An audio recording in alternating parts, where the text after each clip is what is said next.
सबसे बड़ा सवाल में आज हम बात कर रहे हैं उपराष्ट्रपति हामिद अंसारी की अंतर्राष्ट्रीय योग दिवस पर राजपथ पर गैर मौजूदगी को लेकर जो ट्वीट किया बीजेपी के महासचिव राम माधव ने, उस पर बवाल हुआ। पहला ट्वीट डिलीट किया, फिर दूसरा ट्वीट किया, फिर वो भी डिलीट किया, गलती मानी, माफी नहीं मांगी। रिफत जावेद वरिष्ठ पत्रकार हमारे साथ हैं। उनका मानना है सब कुछ ठीक चल रहा था। अंतर्राष्ट्रीय योग दिवस ये ऐसी चीज थी, दुनिया भर में हमारी तालियां बज रही थी, लेकिन मौका दे दिया नेसेयर्स को कुछ न कुछ तिकड़मबाजी करने का, सेल्फ गोल कर दिया है।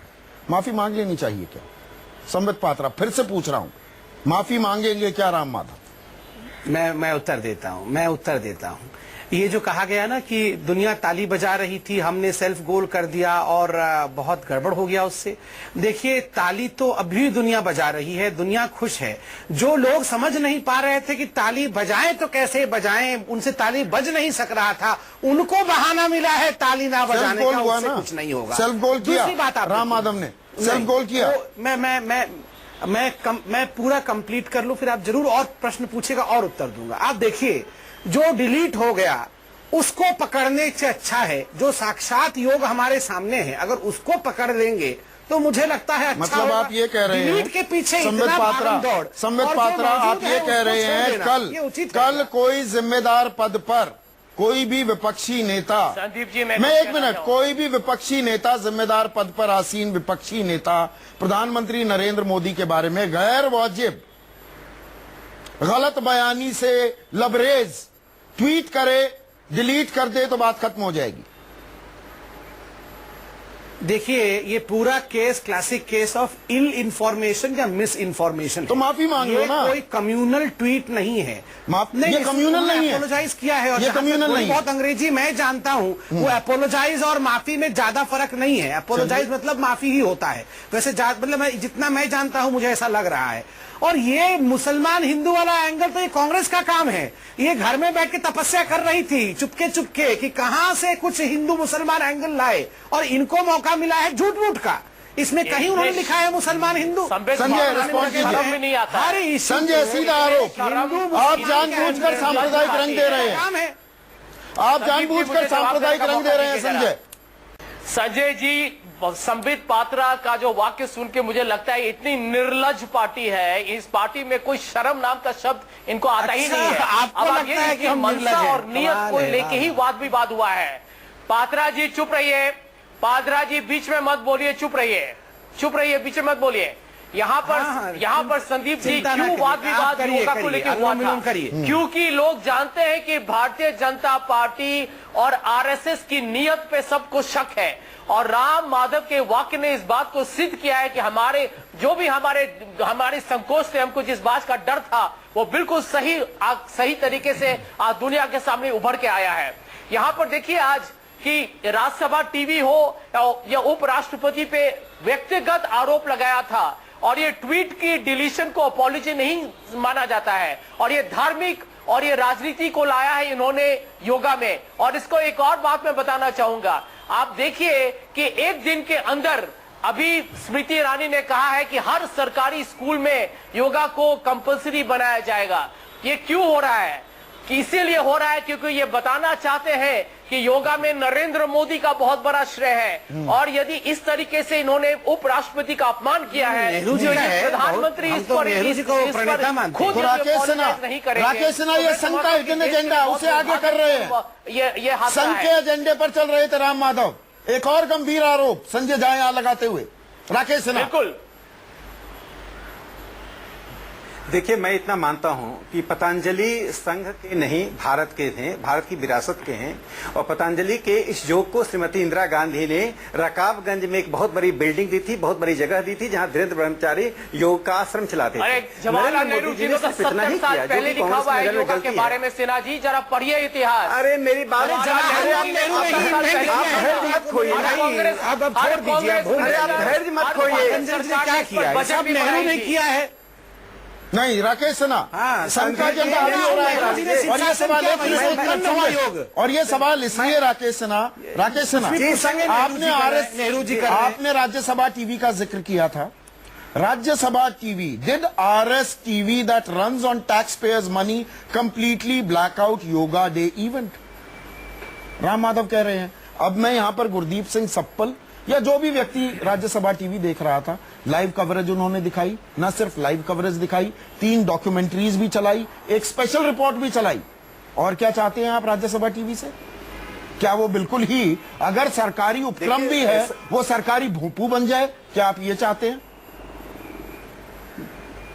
देखिए, संदीप पात्रा जी ने बहुत अच्छी बात कही कि इन योगी आदित्यनाथ ने क्या कहा था, जरा वो भी बताइए। जानकारी गलत थी। अरे मेरी बात ये बोलने ही नहीं देते हैं, मैं क्या करूं? हाँ, बताइए बताइए। देखिए, संदीप पात्रा जी ने 2 बातें कह दी कि ये इन्फॉर्मेशन था और राम माधव जी की गलती थी। उन्होंने ट्वीट की, गलती की, तभी तो डिलीट किया। और राम माधव जी माफी मांगने में क्या है उसके अनुसार से उनको इस बात के लिए देखिए, ये तो व्यक्तिगत मामला है, वो माफी मांगे। ये तो चित भी मेरी पट भी मेरी, चित भी मेरी पट भी मेरी। मैं अपना एजेंडा आगे भी कर दिया, मुझे जो कहना था वो कर भी दिया। यही तो कह रहे हैं कांग्रेस वाले। देखिए, एक बात में आप अपना एजेंडा भी लागू कर दिया, सांप्रदायिक रंग भी दे दिया और फिर डिलीट भी कर दिया और कह दिया जी जो भी गलती हो गई। संदीप जी, एक बात मैं बता दे रहा हूं, जब देखिए हम विचारों संदीप जी लोग ट्वीट क्यों करते हैं? संदीप जी लोग ट्वीट क्यों करते हैं? वो चाहते हैं कि लोगों के बारे में।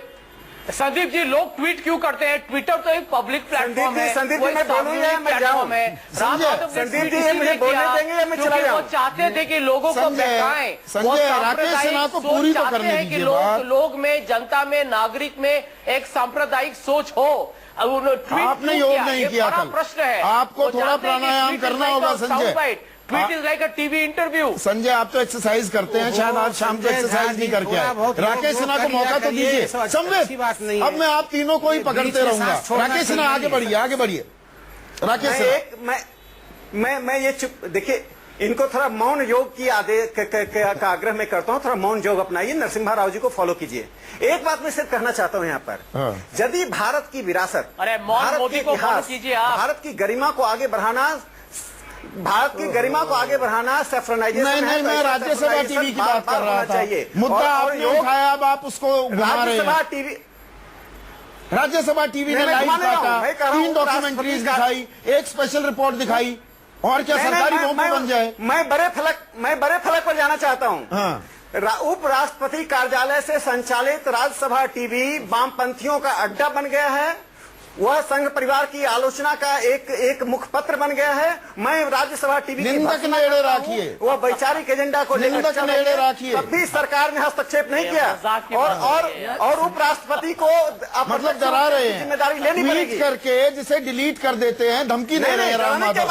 राज्यसभा टीवी को कि सुधर जाओ वरना, ये सुधर जाओ वरना वाली धमकी है क्या? सुधर जाओ वरना। टेलीविजन के बारे में जो सामान्य मत है उसके बारे में आप जानकारी प्राप्त कर लीजिए। राज्यसभा टेलीविजन एक वैचारिक एजेंडे पर काम कर रही है। गलती से नहीं हुआ था, तो ये गलती से नहीं हुआ था। फिर ये जो बात, यही बात मैं कहना चाह रहा था कि ये गलती से ये ट्वीट नहीं हुआ था, चूंकि एक कहीं ना कहीं एक एंगर भरा हुआ है कि एक राज्यसभा टीवी, और by the way general impression as a journalist जो राज्यसभा टीवी के बारे में यह है कि Doordarshan family of TV channels में अगर कहीं पे अगर सैनिटी वाला, क्वालिटी वाला कोई डिबेट या प्रोग्राम होता है तो वो राज्यसभा टीवी पे होता है। ये हम सब जानते हैं। दूरदर्शन का स्टैंडर्ड। कमाल की बात यह है, और Rakesh Sinha will bear with me, मेरे बड़े हैं और वो जानते हैं कि मेरा कोई एजेंडा नहीं होता। वो राकेश सिन्हा जो अभी गरिया रहे हैं राज्यसभा टीवी को, खुद भी वहां जाते हैं, खुद वहां मौजूद रहते हैं। नहीं, मैं एक दूसरी और बात, संदीप, मैं एक बहुत अहम बात बता रहा था कि कल जो हुआ है ये मुझे बुलाना उनकी लाचारी नहीं। राकेश जी एक इम्पोर्टेंट पॉइंट देखें, राम माधव ने देखिए कल जो हुआ है यही सिद्ध करता है, वो इस बात का सबूत है कि भारतीय जनता पार्टी और आरएसएस से सांप्रदायिक राजनीति योगा के साथ माफी मांगेगा। संजय, राकेश, थोड़ा देखिए पॉलिटिकल उससे ऊपर उठ के हम थोड़ी सी अगर बात करें। देखिए कल का नहीं, बहुत छोटी सी बात है संदीप, संबित और राकेश, बहुत ही इंपॉर्टेंट बात है, बहुत संक्षेप में मैं बताना चाहता हूँ। इसलिए कि वो चूंकि संघ परिवार की आलोचना करता है। देखें कल जो हुआ ये के विरोध में अभियान चलाता है, राकेश जी, परिवार के विरोधी सुन तो लीजिए राकेश जी, बहुत ही टेलीविजन आप करिए, जारी रखिए। कल जो हुआ ये एक इंटरनेशनल लेवल का बहुत बड़ा इवेंट था और इसमें कोई दो राय नहीं है कि एक प्राइम मिनिस्टर अपनी मेडन विजिट में वो जाते हैं यूनाइटेड नेशंस में और पूरी दुनिया को कन्विंस कर लेते हैं कि एक बड़ा इवेंट होना चाहिए।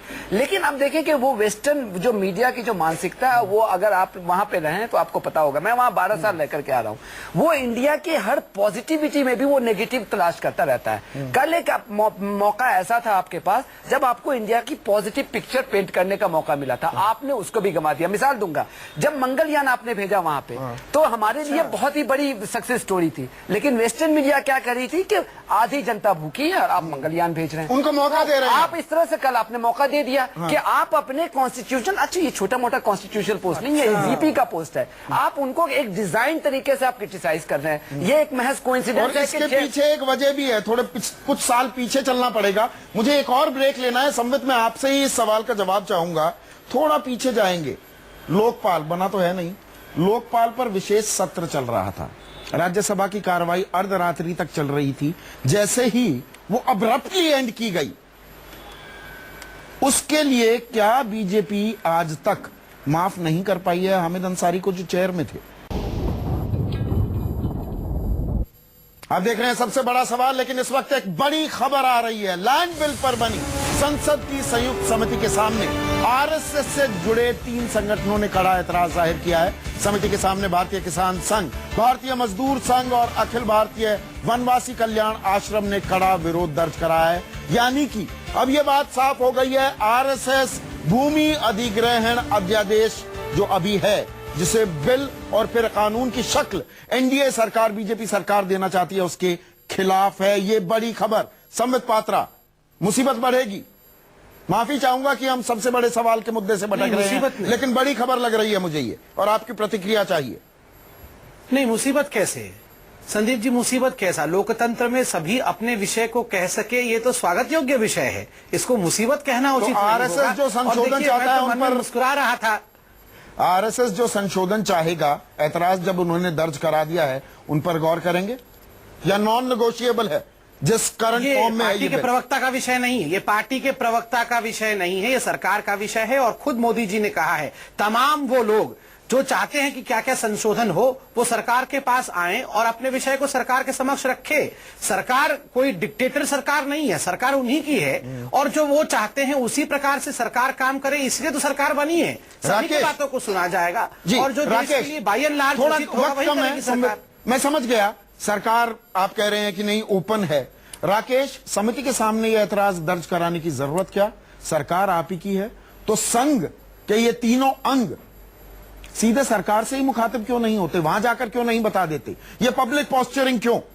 इसीलिए मैंने कहा क्या दिक्कत का सबब हो जाएगा ये बिल बीजेपी सरकार के लिए।